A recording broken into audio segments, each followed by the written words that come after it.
Indispensable element in building the new prosperity is closely related to creating new jobs and halting inflation.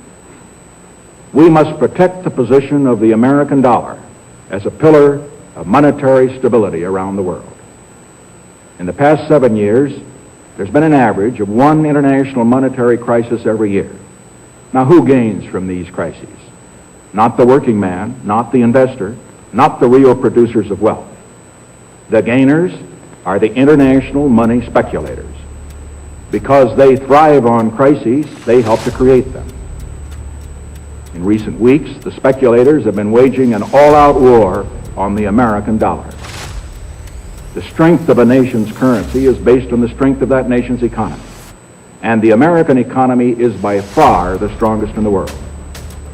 Accordingly, I have directed the Secretary of the Treasury to take the action necessary to defend the dollar against the speculators.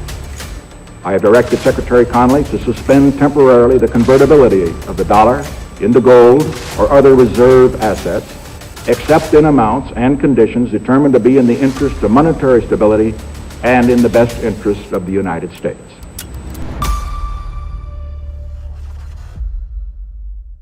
Bienvenue dans ce format un peu plus traditionnel dans lequel aujourd'hui nous allons parler géopolitique, pas n'importe laquelle, puisque nous allons faire la géopolitique de notre actif, l'or, un actif aujourd'hui très apprécié, très raffolé, un actif qui a connu une belle expansion depuis le Covid, une expansion qu'on pourrait expliquer et du moins encadrer. Aujourd'hui, on va s'intéresser ensemble à l'avenir de l'or, pourquoi aujourd'hui cet actif est si convoité par les États, quel est l'objectif des BRICS à travers cette matière première. On va voir tout ça, mais avant ça, je vous invite à vous abonner à mon Instagram. Voilà, vous êtes de plus en plus nombreux chaque jour à me suivre, ça fait extrêmement plaisir.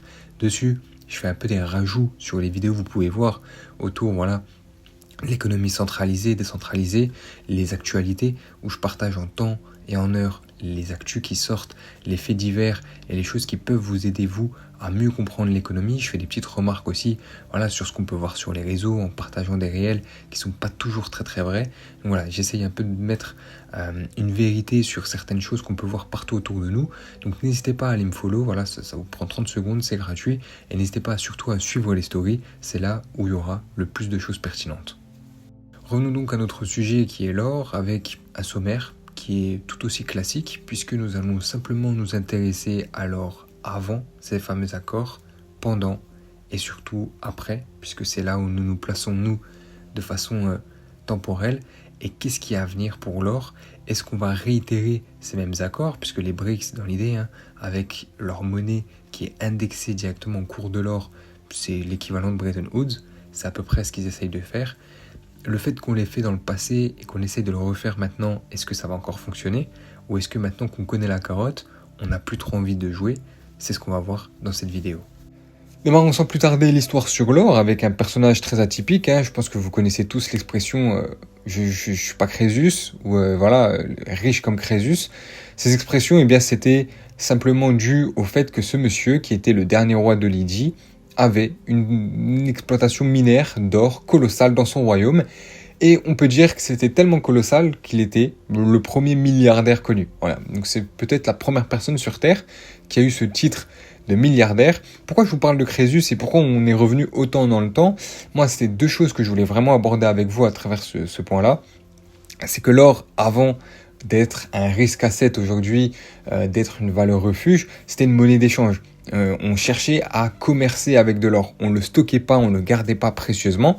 On l'utilisait comme monnaie d'échange. Et c'est pour ça qu'aujourd'hui, les gens se réfugient dans l'or. C'est parce que si jamais demain on revient à un système comme il était il y a très très longtemps, eh bien les gens auront de quoi commercer puisqu'ils auront de l'or qui est une valeur limitée. La deuxième chose, c'est que l'or est une matière première utilisée depuis des siècles, comme vous pouvez le constater avec Crésus qui est bien avant Jésus-Christ. Et que donc la confiance qu'on a établie autour de l'or, elle s'est faite sur plusieurs siècles. On n'est pas arrivé à un point où l'or est intéressant immédiatement. C'est, voilà, à force des siècles et des siècles, de génération en génération, de civilisation en civilisation, l'or est toujours resté un actif qui était au cœur des économies. Mais l'or, il n'a pas toujours servi qu'à être une monnaie d'échange. Okay, l'or, il a eu plusieurs fonctions durant son existence, et il en aura d'autres puisqu'il n'a pas fini d'exister. Et notamment, si on devait retracer un peu chronologiquement le déroulé des fonctions de l'or, eh bien, c'est avant tout une monnaie d'échange. Au temps de Crésus, ok, on utilisait l'or comme monnaie d'échange. Progressivement, lorsque les civilisations commençaient à se développer, et je pense notamment à l'Empire romain, que la démographie a commencé à grossir et qu'on ne pouvait plus donner de l'or à n'importe qui, eh bien, on a commencé à l'utiliser comme composition monétaire. Ça veut dire on utilisait un peu d'or, mais aussi d'autres métaux, pour créer des pièces qui avaient une certaine rareté, puisqu'il y avait de l'or dedans, et qui permettaient toujours de commercer avec. Passé l'Empire romain, avec l'arnaque qu'il y a eu on ne mettait même plus d'or dans les pièces et on utilisait uniquement que des métaux qui n'étaient pas forcément très précieux, eh bien, la dévaluation de l'or a fait qu'on y a retrouvé une valeur refuge. Okay, puisqu'on n'avait plus confiance en la monnaie en question, eh bien, tout le monde voulait un peu garder son or. Si vous voulez tout savoir, l'effondrement de l'Empire romain, c'est le peuple qui refusait de payer ses impôts avec ses fameuses pièces d'or, qui préférait payer ses impôts avec les autres pièces qu'on leur donnait. Et le royaume romain, il acceptait pas ça, d'accord, puisque lui, il voulait récupérer les pièces d'or, il voulait de l'or, c'était plus significatif pour lui. Et donc, il y a eu cet engouement de valeur refuge qui s'est fait autour de lui, où chacun voulait garder sa valeur de l'or dans sa poche et ne surtout plus s'en détacher. Au fil du temps, on a donc eu cette valeur refuge qui s'est réellement développée.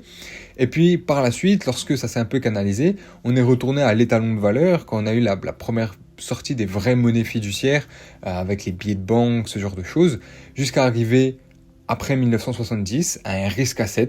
On le verra par la suite, mais aujourd'hui, vous pouvez acheter de l'or de façon dématérialisée, d'accord, sans en posséder réellement. Et de ce fait-là, vous avez une influence telle sur le cours qui fait que l'or aujourd'hui, il ne suffit pas juste d'en avoir dans sa poche pour être sûr que ça va toujours rester à la même valeur, puisqu'en réalité, l'or peut fluctuer très haut comme très bas selon les opérateurs de marché qui interviennent dessus. Donc, pour revenir à Bretton Woods et pour revenir à cet accord qui a été signé dans les années 1940, 1944 pour être plus précis, eh bien, vous avez une possibilité de convertir votre dollar en or. Vous pouviez déjà le faire avant, mais là, c'est une garantie, d'accord ? On vous garantit la convertibilité et donc la solvabilité de votre dollar par rapport au cours de l'or. Donc, si, admettons, vous possédiez une autre monnaie, on va prendre le franc français. Tiens, si vous avez du franc français, que vous vouliez acheter tout simplement de l'or, eh bien, ce que vous avez à faire, c'est échanger vos francs français contre des dollars, qui sont eux-mêmes indexés au cours de l'or, et pouvoir ensuite les échanger contre de l'or. Okay ? La limite, elle est où ? La limite, elle est que quelqu'un qui possède beaucoup de dollars et qui décide d'aller acheter de l'or va faire effondrer le cours du dollar et faire exploser le cours de l'or. C'est pour ça que la toute première vidéo que vous avez vue là sur cette vidéo là, le petit extrait de Nixon qui expliquait que il y a un peu des pirates qui s'attaquent à la solvabilité du dollar, et bien en fait c'était des gens qui décidaient d'acheter massivement de l'or, qui délaissaient le dollar, et donc le dollar perdait de plus en plus de sa valeur, et c'était pas possible pour l'Amérique de voir un dollar comme ça s'effondrer de plus en plus, et pour ça, elle a donc stoppé la convertibilité du dollar en or pour garantir le maintien, le taux, on va dire, élevé de sa monnaie, et toujours pouvoir rester une monnaie dominante dans l'économie. Évidemment, nous, ce qui nous intéresse concrètement, c'est après Bretton Woods, et un des points intéressants, c'est que à la rupture de cet accord, l'or s'est divisé en deux fonctions. Donc une fonction qui est assez nouvelle, puisque avant ça, on ne l'avait pas réellement. On ne pouvait pas acheter de l'or sans avoir de l'or, ça paraissait un peu débile. Aujourd'hui, on peut, grâce aux ETF qui sont des placements dématérialisés, d'accord ? Vous ne possédez pas réellement l'or dans votre poche, mais vous le possédez comme titre, d'accord, comme fonction financière, et ce titre va prendre ou perdre de sa valeur selon évidemment les fluctuations de ce dernier, qui peut être influencé par votre intervention, mais aussi les interventions des autres personnes. Donc, dans un premier lieu, l'or devient un risk asset, ok, puisqu'il est déconnecté du dollar et qu'il n'a plus réellement, on va dire, d'approche d'étalon de valeur, d'accord, puisque c'est évidemment ça, hein, la raison pour laquelle l'or ne pouvait pas monter comme il voulait monter et le dollar ne pouvait pas être libre comme il pouvait être libre, c'est parce que les deux étaient indexés ensemble. Maintenant, ce qu'on a fait, c'est qu'on les a détachés, on a libéré le dollar qui lui a pris des belles impulsions depuis, mais on a aussi libéré l'or qui lui aussi est croissant d'année en année. Sa deuxième fonction est évidemment la même depuis des siècles, c'est un système de valeur refuge. Okay, donc on a les monnaies fiduciaires qu'on connaît un peu, qu'on favorise à l'échange. On n'a plus forcément ces monnaies qui sont indexées à l'or, et donc on a quand même un côté valeur refuge On sait depuis des siècles que l'or est une valeur que tout le monde apprécie, que tout le monde connaît. Vous avez Idriss Aberkan qui a super bien expliqué avec les montres Rolex qui sont composées en majorité d'or pour la plupart. Et bien en fait, il disait qu'une Rolex, c'était un peu un passeport international. Pourquoi ? Admettons, je sais pas, vous êtes à l'étranger, vous avez une Rolex, mais vous êtes fait piquer votre portefeuille et vous avez absolument besoin de rentrer au pays et vous avez plus du tout d'argent, vous avez plus vos cartes bancaires, vous avez aucune solution de récupérer de l'argent. Vous pouvez très bien marchander votre Rolex qui est composé en partie d'or contre un billet d'avion pour repartir dans votre pays. Et en fait, ce marchandage, il est possible parce que la composition de votre montre n'est pas parce que c'est Rolex et donc forcément c'est super cher, tout le monde est attiré. Non, le point clé et le point intéressant à avoir sur cette montre, c'est qu'elle est composée d'or et que l'or est une valeur internationale connue de tous. Elle ne fait pas appel à une monnaie fiduciaire propre à un pays. Elle ne fait pas appel à une matière qui est uniquement reconnue dans un pays. On pourrait prendre le cas de Bitcoin. Aujourd'hui, si vous avez envie d'échanger vos Bitcoins, c'est pas tout le monde qui va vous le prendre. Voilà. Il y a des gens qui vont refuser, qui n'ont pas du tout confiance en cet actif, qui n'y voient pas du tout d'avenir. L'or reste encore à ce jour le seul actif qui fait l'unanimité auprès des États, auprès du peuple et auprès tout simplement de la scène internationale. Alors on va se recentrer un petit peu plus sur 2024 parce que c'est ce qui nous intéresse, c'est le gold aujourd'hui, comment il se présente dans l'économie. Et évidemment, on a plusieurs acteurs qui vont avoir des impacts majeurs sur ce marché. Et notamment, un acteur indirect de ce marché, c'est Donald Trump. Pourquoi ? Parce que c'est quelqu'un qui va aller promettre une nouvelle situation géopolitique. Vous devez le savoir actuellement, la géopolitique, elle est assez tendue. Il y a énormément de conflits dans le monde en règle générale. Il n'y a pas que ce qui se passe en Israël, en Ukraine ou à Taïwan. Il y en a un peu partout dans le monde des conflits. Et tous ces conflits-là, évidemment, créer une tension sociale qui fait que l'or est vu plus actuellement comme une valeur refuge. Ok, majoritairement, là, les gens, s'ils vont sur de l'or, c'est vraiment dans ce concept de se réfugier. Le deuxième acteur, c'est les BRICS, et c'est surtout cet acteur-là qui va nous intéresser, puisque c'est lui qui va nous permettre de rebondir sur la suite. Les BRICS qui achètent depuis un bon moment de l'or dans un but bien précis, indexer leur future monnaie à cet actif. Pour ça, vous devez en posséder beaucoup, puisque si vous indexez votre monnaie, si vous garantissez la solvabilité de votre monnaie par rapport à l'or, il faut que dans vos caisses, vous ayez de l'or. Donc, les BRICS accumulent massivement de l'or pour que lorsqu'elles sortiront leur monnaie, elles puissent garantir la solvabilité de leur monnaie en or. Pour bien cerner quand est-ce que l'or est plutôt risque asset ou valeur refuge, l'une des meilleures façons, c'est de le comparer avec le Nasdaq. Et oui, le Nasdaq est un risque asset. Donc, s'il est corrélé positivement avec le Nasdaq, avec ce risque asset, c'est que l'or est une dynamique à plutôt être dans un risque asset, à aller chercher des performances pour aller générer du profit. Lorsque dans une situation de valeur refuge, là c'est un peu plus différent, il peut être écarté et corrélé négativement avec le Nasdaq, c'est ce qu'on va voir immédiatement.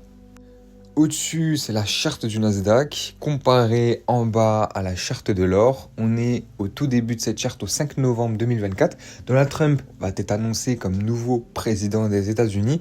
C'est super intéressant de constater que une corrélation négative est en train de se former avec du coup le risque asset qui prend de sa valeur pendant que l'or perd de sa valeur. À savoir qu'au dernier mandat de Donald Trump, ça se passait déjà un peu comme ça. C'est juste au Covid, quand le Covid est arrivé, du fait qu'on a eu une flambée un peu de tout, l'or est monté, le Nasdaq est monté, tout était corrélé positivement quasiment ensemble.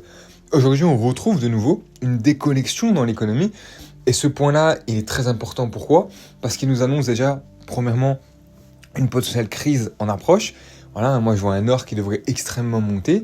Qui dit un or qui monte devrait dire un Nasdaq qui devrait être plutôt baissier, avec Bitcoin, tous ces risques assets qui devraient retracer. La deuxième chose, c'est que il se passe autre chose que simplement une valeur refuge. D'accord ? Il se passe une manipulation actuellement sur le cours.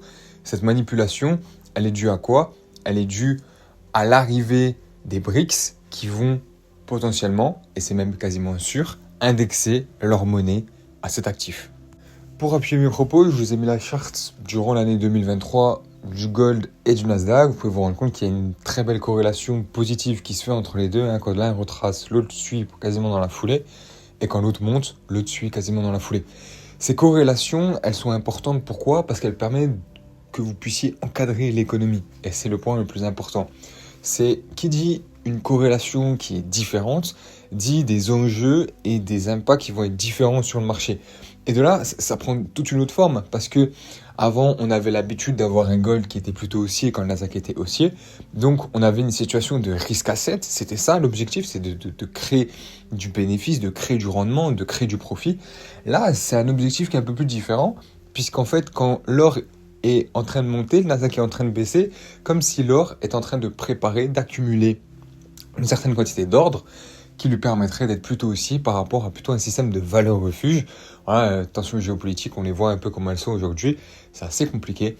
Et à côté de ça, on a surtout les BRICS qui, voulant indexer leur monnaie à de l'or, ont de grandes chances de faire encore monter le cours de l'or un certain temps, puisqu'ils cherchent à s'en approprier un maximum, en délaissant en plus de ça des risques assets, puisqu'en majorité les risques assets sont des actifs américains.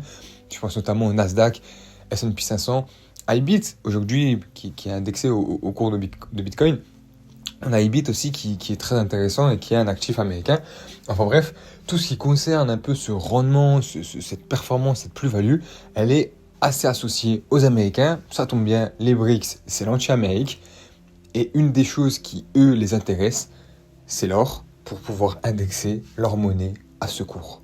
Alors à quoi s'attendre maintenant avec cette analyse de corrélation négative qui se forme entre le Nasdaq et l'or depuis l'arrivée de Donald Trump au pouvoir? Et je vous le rappelle, c'est à partir du 5 novembre qu'on a commencé à avoir cette déconnexion un peu sur les deux actifs. Et donc cette corrélation négative qui s'est formée, qu'est-ce que c'est? Pour moi c'est simple, on va aller anticiper une hausse massive de l'or parce que à la sortie de la monnaie des BRICS, et c'est le cas dans beaucoup de monnaies, lorsque vous sortez une monnaie, même quand vous prenez une action, une crypto, en majorité, les premiers temps, alors ça dépend de la temporalité. Les cryptos, ça peut durer, sur une journée, ça a pété. Les actions, ça peut durer sur la première semaine.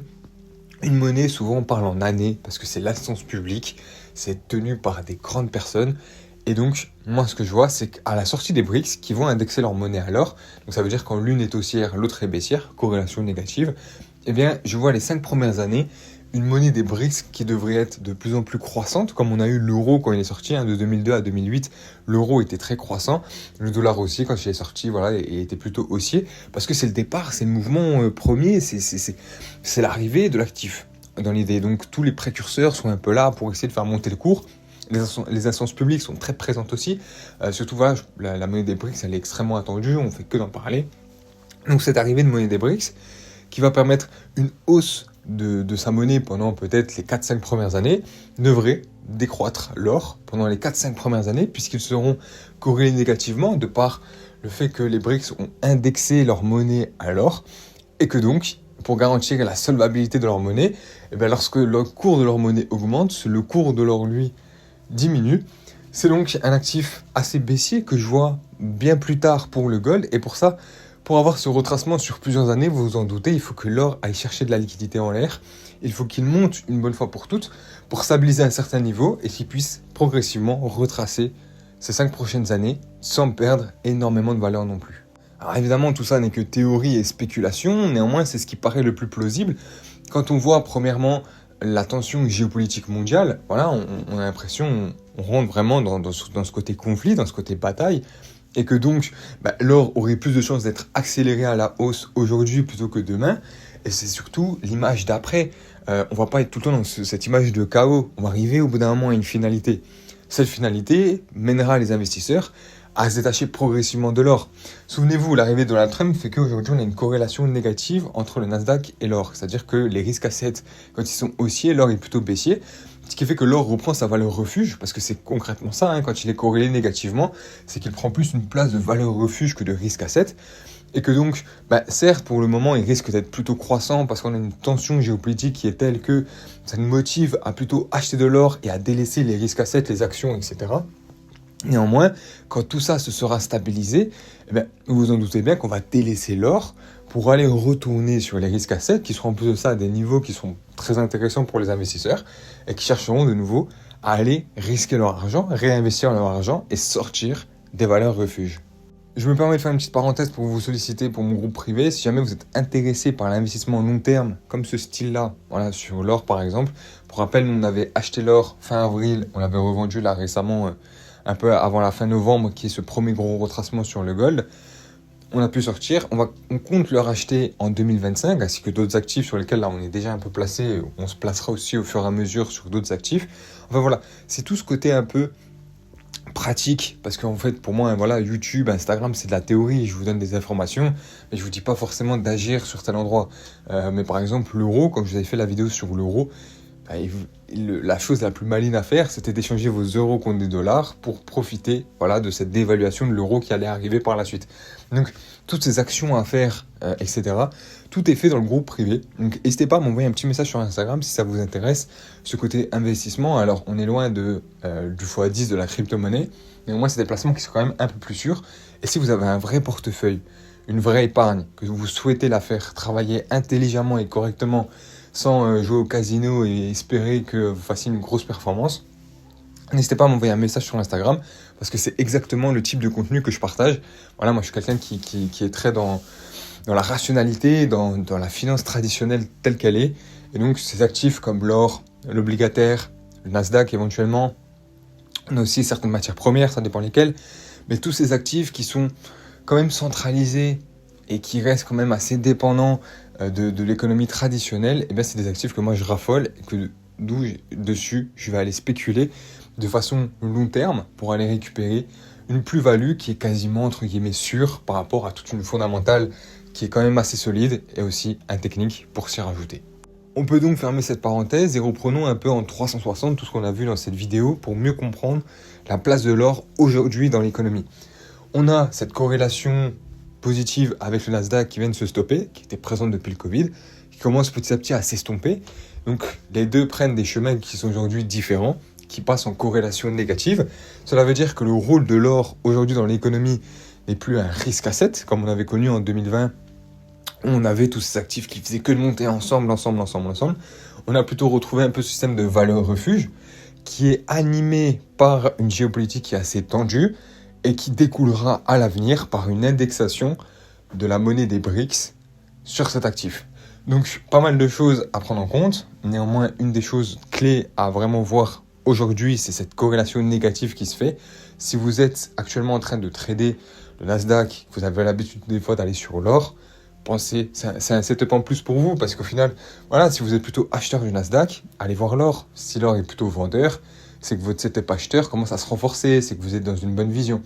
Donc pensez à ça, cette corrélation négative ne peut que être un plus pour vous dans votre analyse technique lorsque vous allez spéculer sur les marchés financiers. En conclusion, on constate que l'or est du coup un actif qui est au cœur des tensions géopolitiques aujourd'hui, qui va être un acteur extrêmement majeur de ces tensions géopolitiques, mais qui, à l'avenir, va surtout connaître une grosse évaluation et donc doit prendre une genre d'ascension pour que lorsqu'il se dévaluera, ne repasse pas en dessous de niveaux qui paraît complètement con.